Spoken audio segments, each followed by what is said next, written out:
Sátira, desconforto e alguma vergonha alheia. É sim extremamente desagradável. Comigo, Joana Marques, e pode ouvir na Renascença de segunda à sexta, às 8h15 ou em podcast aqui. Desagradável. Este é um podcast Renascença. Olá a todos e bem-vindos à nossa Watch Party, o podcast de cinema e séries da Renascença, feito por 3 jornalistas que, nas horas vagas, consomem muito conteúdo para vos dizer o que não podem perder. Eu sou a Daniela Espírito Santo e devo ser a maior fã dos traidores da SIC. Anseio secretamente por uma segunda temporada. E eu sou o João Malheiro e ainda me lembro de ter ficado chocado quando ouvi falar em português uma personagem de uma série americana no canal Fox. Mas hoje vamos falar de O Grito, minissérie da HBO Max, que se estreou na segunda-feira na RTP. Para isso, temos connosco uma das protagonistas. Nasceu em Boston, mas a sua família mudou-se para Portugal quando ainda tinha 5 anos. Estreou-se aos 16 com Jardins Proibidos. Passou por séries como Filha do Mar, Inspector Max, Deito Quase Tudo e Tu e Eu, antes de partir para Nova Iorque em 2007 em busca de uma carreira internacional. O sonho cumpriu-se com o papel de Kenzie Bly, uma das personagens principais de NCIS Los Angeles. Foram 14 temporadas, mais de 300 episódios na CBS, uma das principais estações de televisão dos Estados Unidos, em que também teve a oportunidade de começar a trabalhar como realizadora. Chapéu esse que também já vestiu em NCIS Hawaii, espero estar a dizer direito, e The Equalizer, além de 2 curtas-metragens, Escape e ainda por estrear My Type. Continua a trabalhar em Portugal, principalmente como atriz, com presença em séries como A Espia e a sua sequela, Espias, de que já falamos aqui no podcast, Rabo de Peixe e agora Grito, em que também assume o papel de produtora. Falamos, claro está, de Daniela Roy. Bem-vinda! Olá, uau, acertaram em tudo! Ainda bem. E disseste muito bem, NCIS Hawaii. Boa. Sim, senhora, normalmente é tipo, gosto tanto de ver o CSI Los Angeles, e não é CSI, é NCIS. NCIS. É muito complicado, as letras todas. Pronto. Olá, pessoal. Olá, a Daniela veio então à nossa Watch Party via videochamada porque ela está nos Estados Unidos, lá está, para falar precisamente sobre O Grito, em que interpreta Vitória, uma mulher que tenta salvar todos, mas acaba por se deixar a si própria para trás até chegar ao limite. É uma conversa a que já lá vamos, mas primeiro fiquem com as novidades da semana. You're the only one on stage with the Monsignor at the time of his killing. Começamos hoje pela Netflix, porque se estreou no final da semana passada o terceiro filme da saga Knives Out. Wake Up Dead Man, ou Acorda Defunto, marca o regresso do detetive Benoit Blanc, que desta vez junta-se a um jovem padre para investigar um crime impossível ocorrido na igreja de uma cidade com uma história obscura. Como habitual, Daniel Craig lidera um grande elenco que também conta com Josh O'Connor, Glenn Close, Josh Brolin, Mila Kunis, Kerry Washington, entre muitos outros. Um dos últimos grandes filmes da Netflix para este ano. Fortaleza da minha vida. E pelas salas falámos-vos de um filme Renascença. David conta a história do jovem pastor que se tornou rei. Quando é escolhido como o herói que tem de enfrentar o gigante Golias, David inspira toda uma nação. É um filme de animação que conta também com muitas canções que na versão portuguesa vão ser interpretadas por artistas como Fernando Daniel, Áurea e Pedro Gonçalves. E estes artistas deixaram uma mensagem para os nossos ouvintes. Olá a todos os ouvintes da Watch Party, eu sou a Áurea, o meu personagem chama-se Nitzvet e convido-vos para verem o David, o nosso novo filme de animação para toda a família. Olá, ouvintes do Watch Party, eu sou o Pedro Gonçalves e sou o jovem David neste novo filme, David, que eu vos convido todos a juntarem a família e a virem ver ao cinema, porque vale mesmo a pena. Áurea e Pedro Gonçalves, aos microfones do Watch Party. It's just the three of us. Esta semana também chega aos cinemas um novo filme com o ator Benedict Cumberbatch. A Sombra do Corvo fala de um pai e 2 filhos que lidam com a perda súbita da mulher e da mãe. A dor do luto é representada por um grande corvo que os atormenta. Um drama britânico e emotivo que promete uma boa reflexão sobre um tema sempre difícil. Celui qui est au milieu, c'est Truffaut. E também esta quinta-feira é a oportunidade para ver no cinema Nouvelle Vague. Como o nome indica, trata-se de um filme que retrata este período do cinema francês, mais concretamente as rodagens de O Acossado, do cineasta Jean-Luc Godard.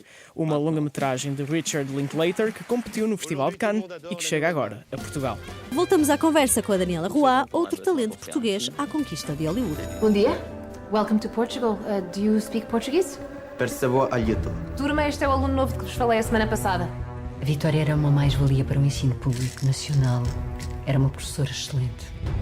ao sucesso da Marcha da Indignação e aos 100 mil professores que lá estiveram, a todos nós. Realizada por Lionel Vieira e com Sara Matos e Daniela Roy nos papéis principais, a minissérie O Grito, que chega agora à RTP, conta a história de Vitória Neves, uma professora dedicada que trabalha até à exaustão, coloca as necessidades de alunos e colegas à frente da vida pessoal e familiar e esconde uma dor imensa. Quando Vitória decide pôr fim à sua própria vida, a irmã Sofia, que vive em Londres, regressa a Portugal para tentar perceber o que a levou para lá do limite. Daniela, de Daniela para Daniela.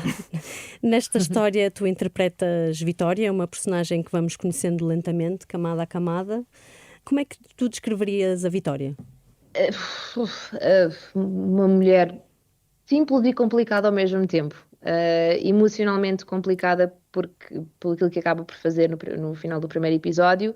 Por outro lado, é muito simples. Ela, como vocês descreveram, luta pelos outros, pela segurança dos seus alunos, tenta lutar contra o bullying ou tenta fazer queixa na escola sobre problemas que ela vê que são muito claros à frente e as burocracias metem-se pelo meio, tanto no bem-estar dos alunos, na saúde mental dos alunos, no parte do bullying, como também a parte da burocracia daquilo que se passa com os professores das escolas públicas em particular.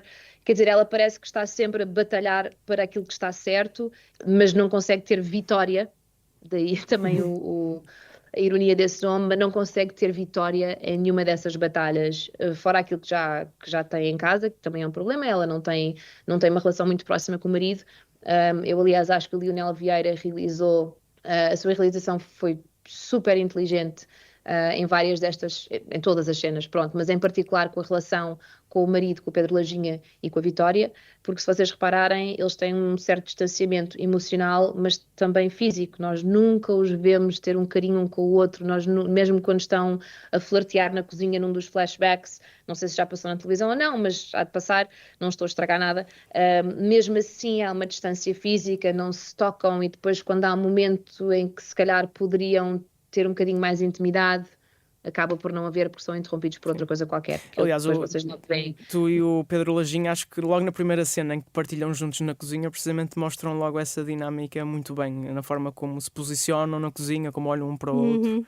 Um num canto, outro no outro. Absolutamente, e lá está, o Lionel Vieira foi muito específico com aquilo que ele queria visualmente, onde é que nos punha, aquilo que queria ou que não queria que nós fizéssemos. Lá está, por exemplo, eu sorrio muito. Para mim é muito difícil não sorrir, mesmo quando estou chateada, de alguma forma escapa-me um sorriso, nem que seja pelo sarcasmo. e o Lionel proibiu-me absolutamente de sorrir, que parece que é fácil, mas para mim não foi nada fácil não sorrir. Nomeadamente quando a Vitória está a falar com o Dari, com a personagem que é um rapaz imigrante ucraniano, e quando estou a tentar aliviar aquilo que ele sente e a falar com ele, eu queria sorrir para lhe trazer alguma positividade. É uma palavra? Positividade? Sim. E o Lionel dizia, não sorrias, porque é uma mulher que quando a conhecemos na série já está num ponto da sua vida em que ela já não consegue sorrir mais. Por isso, é uma mulher complicada, porque é um ser humano com emoções e com vários objetivos, mas por outro lado é muito simples, ela quer o bem-estar de toda a gente e, como vocês descreveram muito bem, ela acaba por se deixar ficar para trás nesse processo. Lá está, a série fala de temas muito sérios, problemas mentais, depressão, exaustão, mas também suicídio.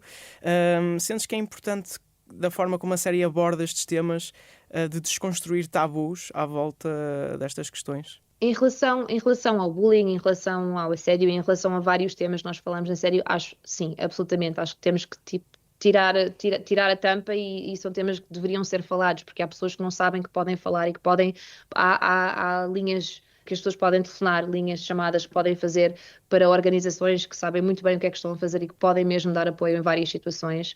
Outra coisa é falarmos com amigos, falarmos com familiares, é super, super importante comunicarmos e se a série, se a sua função é criar diálogo ou mostrar a alguém que não sabe identificar aquilo que sente, que isto é uma coisa que muitas pessoas sentem e que não estão sozinhas no mundo em relação a estes temas, então, ótimo. A série serviu o seu propósito mais importante, não é só o entretenimento, mas sim também chamar a atenção a estes temas.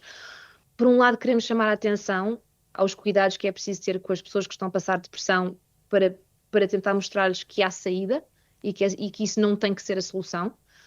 Por outro lado, falar do assunto não quer que isso esteja na mente das pessoas como opção, para aqueles que não se lembraram disso. E então o suicídio para mim é um tema super interessante por esses motivos. Por um lado é prevenir, por outro lado é não relembrar, Sim, não dizer, olha, isto é não incentivar. não glorificar de alguma forma, incentivar, exatamente.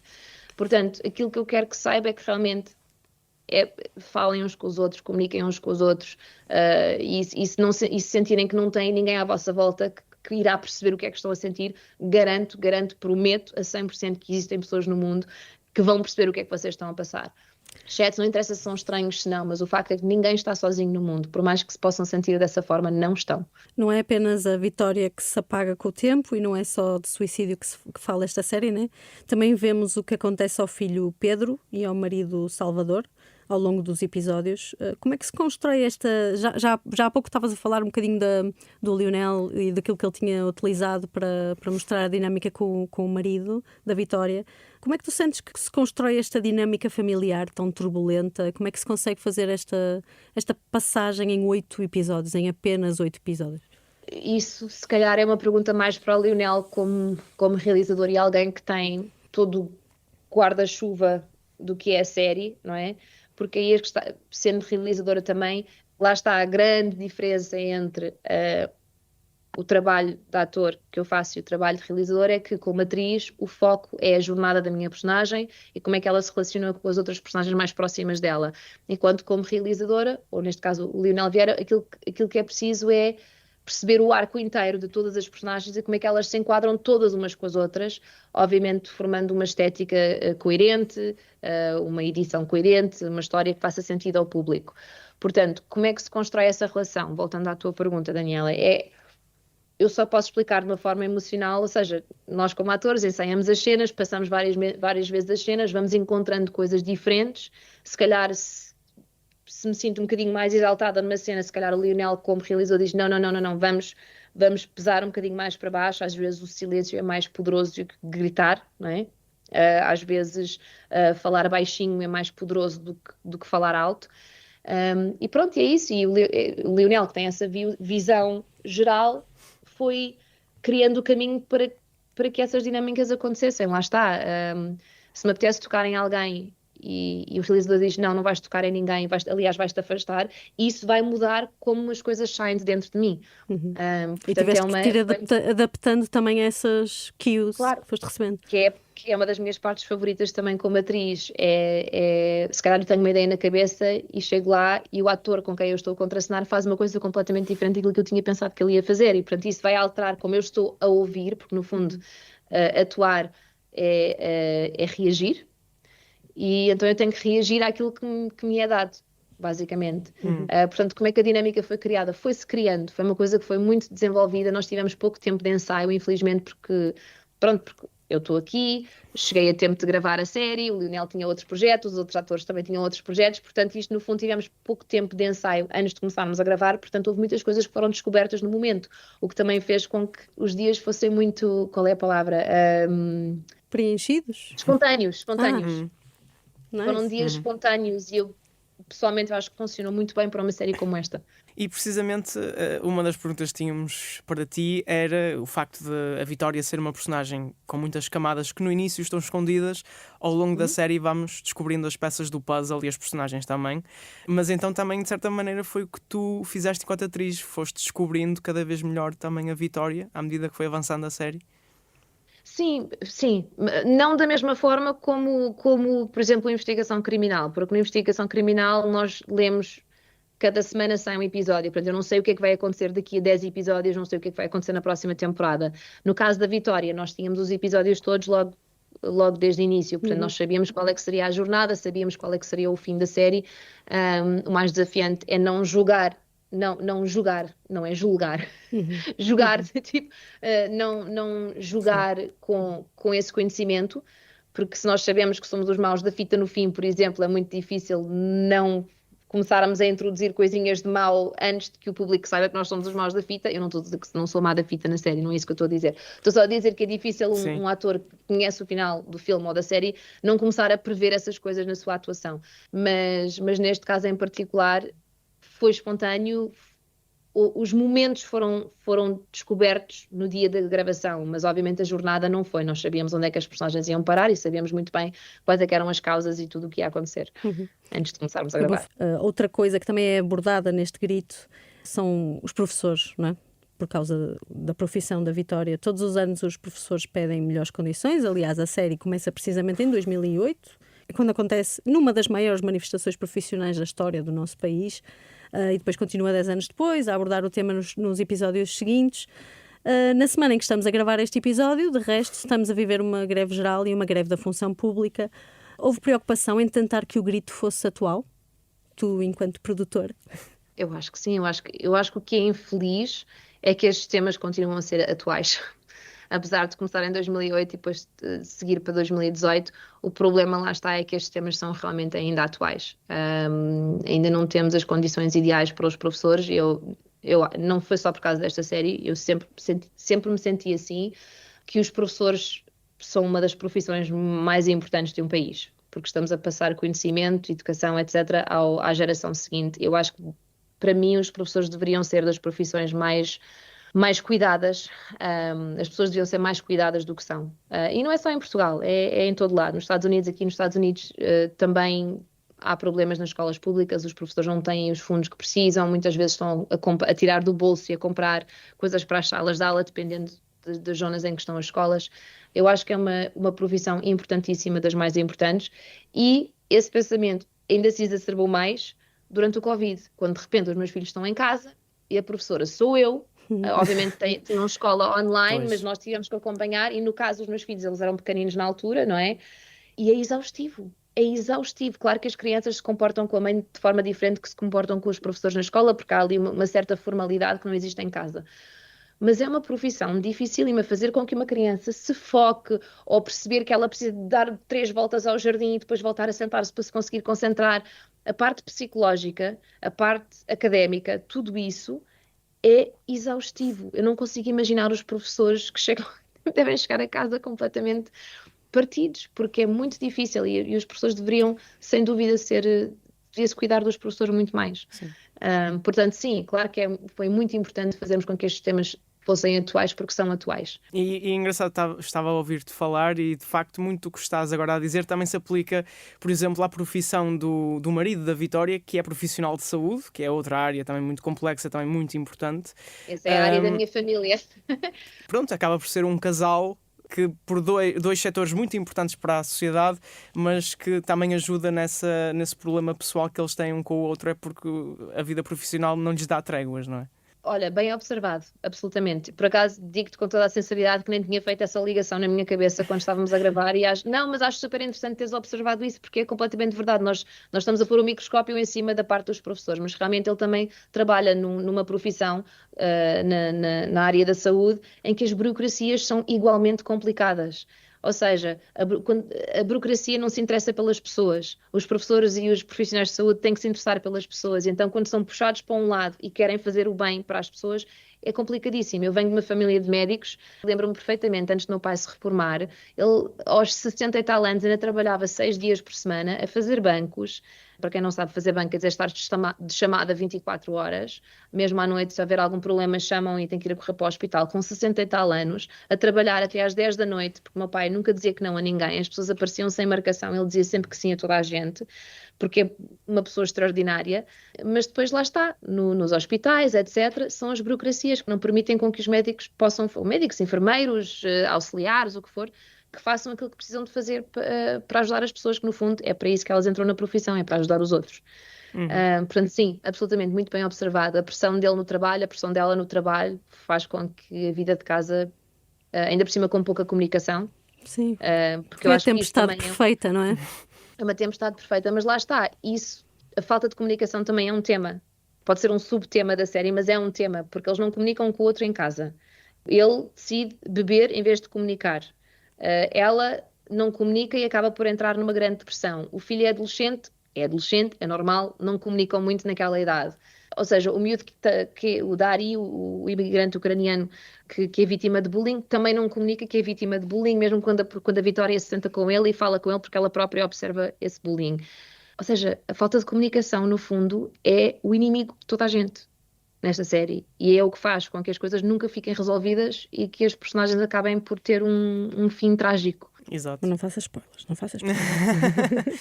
Esta série, foste produtora dela também, e de facto agora nos últimos tempos, para lá da atriz, também tens feito trabalho atrás da câmara, como produtora, também como realizadora. Como é que tem sido... Mais como realizadora. Exato. Como é que tem sido fazer essa transição para trás da câmara, e se é um papel que sentes que te identificas cada vez mais e queres fazer mais vezes? Quero fazer muito mais vezes. Aliás, os projetos que eu tenho neste momento que estou a desenvolver são como produtora e realizadora. Ainda não vou dar muitos detalhes porque são coisas que ainda estão em fase de desenvolvimento, mas estou confiante de que vão para a frente. Queríamos puxar por ti em relação à Mai Tai, por exemplo. Não, há várias coisas, tanto minhas como ou seja, há coisas que sou eu que estou a conduzir esses trabalhos, ou seja, sou eu a condutora do comboio desses projetos, como há outras em que eu não sou a condutora, que sou, digamos assim, contratada, e que estamos à espera de uma resposta. Lá está, como eu estava a dizer, nós estamos numa fase em que, aliás, não estava a dizer não, porque acho que não foi nesta entrevista, foi noutra, peço desculpa, em que, por exemplo, temos várias plataformas e temos estúdios que serão comprados uns pelos outros, etc. E então este ano, por causa dessas... A Paramount, que foi vendida à Skydance, e agora a Warner Brothers está à venda, portanto a Netflix quer, há outra que também quer, e então andam aqui todos a batalhar uns aos outros. Então há vários projetos que estavam encaminhados e depois fica tudo em pausa porque querem esperar que estas compras e estas vendas terminem, que é para ver onde é que fica tudo, para ver onde é que as coisas assentam, para ver se as pessoas novas que estão em lugares de comando querem aprovar esses projetos. Está tudo meio em hiatos, não é, agora? Está tudo meio em limbo aqui nos Estados Unidos agora, e é isso. Mas há vários projetos que eu tenho, alguns à frente da câmara, mas a maior parte deles em que eu estaria atrás das câmaras. Quando acontecerem, porque acredito que vão acontecer, vocês saberão. Mas digo-vos uma coisa, desde que entrei na parte da produção e começo a fazer mais parte da inserção de uma ideia, ou de sou eu que tenho a ideia e vou atrás, as coisas demoram muito tempo. Quando ouvimos falar, o filme não sei o quê demorou 10 anos a fazer. Eu antigamente pensava, 10 anos, mas 10 anos porquê? A gente arranja uns atores, arranja um escritor, etc. E bora lá. Qual que é? Para arranjar financiamento, para arranjar o que é que seja. Para arranjar uma plataforma, uma distribuidora. Depois decidem vender a empresa a outra, não sei o que, nunca mais. Do nada. É isso mesmo. Eu digo uma coisa, para quem quer entrar nesta indústria, só para aqueles que gostam mesmo muito de sofrer. Fica aqui a recomendação. Só para aqueles que gostam mesmo muito, muito, muito, porque como atriz as negas são imensas, não é? Há muito mais nãos do que sims. Depois, como produtora ou realizadora neste caso também, há certas coisas que estão nas nossas mãos, mas há muitas coisas que não estão, e é o que é. E então, pronto, mas igual é que eu gosto muito desta indústria e vou continuar nela e vou continuar a puxar pelos projetos. Era isso que eu ia dizer, é que nós estamos a ver-te, nós estamos aqui a fazer esta entrevista por videochamada, e quando nós começamos a falar sobre os teus projetos, não como atriz, mas noutros chapéus, o sorriso aumentou muito. É verdade. Por isso é um masoquismo bom, não é? É masoquismo, mas depois quando a coisa corre bem é super compensador. Super compensador. Deixa lá, nós percebemos, nós somos jornalistas, por isso também somos masoquistas. Tem que lidar.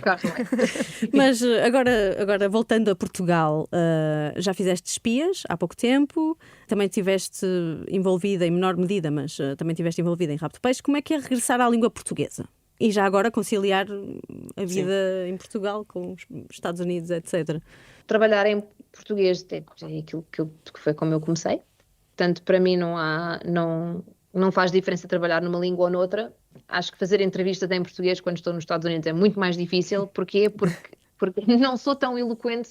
Eu nas primeiras semanas quando estou em Portugal sinto que não sou tão eloquente a falar. Faltam umas palavras, quero usar uma palavra mais cara, digamos assim, em vez de uma palavra mais simples, e não me lembro dela no momento.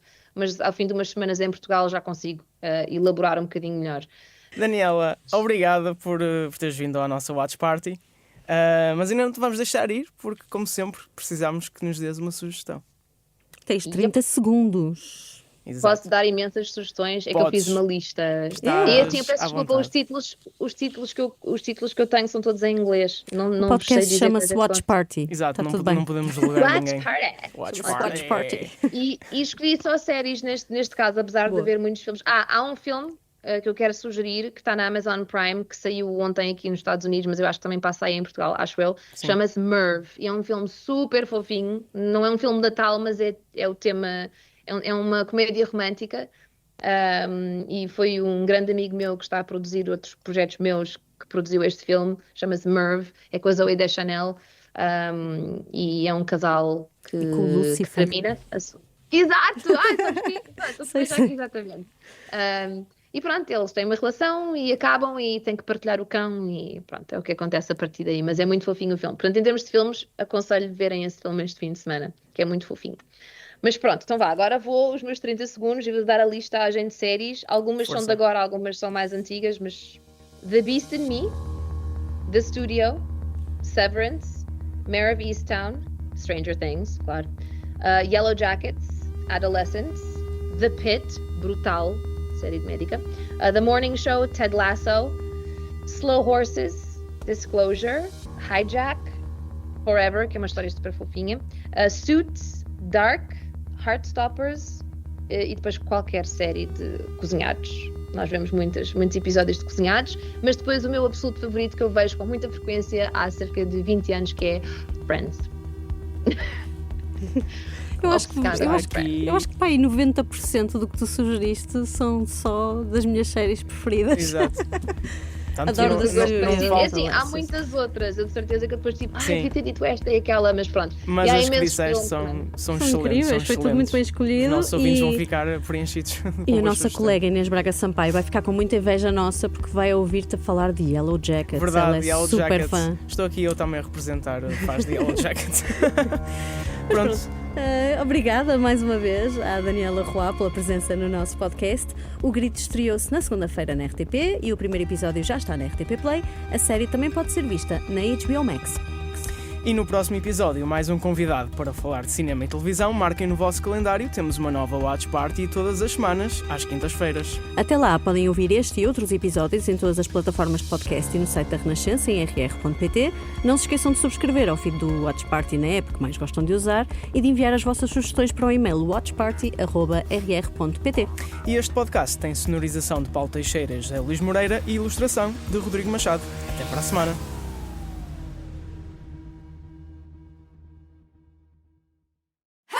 Sátira, desconforto e alguma vergonha alheia. É sim extremamente desagradável comigo, Joana Marques, e pode ouvir na Renascença de segunda a sexta, às 8h15 ou em podcast aqui. Desagradável. Este é um podcast Renascença.